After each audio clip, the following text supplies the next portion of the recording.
டே 4 video. நம்ம சிக்கு வாங்கி இதோட டே 4 ஆயிடுச்சு. சிக்கோட க்ரோத் வந்து நல்ல ஹெல்த்தியாக இருக்குது. ஏன்னா இப்போ வரைக்கும் நம்ம வாங்கினதில் வந்து 15 ml கொடுத்தோம். இப்போ 25 ml வரைக்கும் இன்டேக் எடுத்துகிட்டு இருக்கிறாங்க.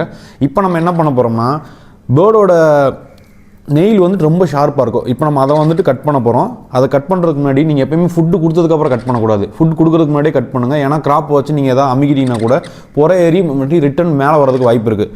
ஸோ சிக்கை வந்துட்டு ரெக்கையும் சேஃபாக பிடிச்சிக்கோங்க. பிடிச்சிட்டு ஒரு விரலில் வந்துட்டு கொஞ்சம் கொஞ்சமாக வெட்டணும்.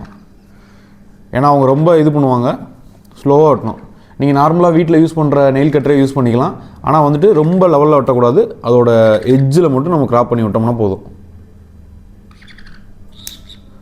இந்த மாதிரி துடிப்பாங்க.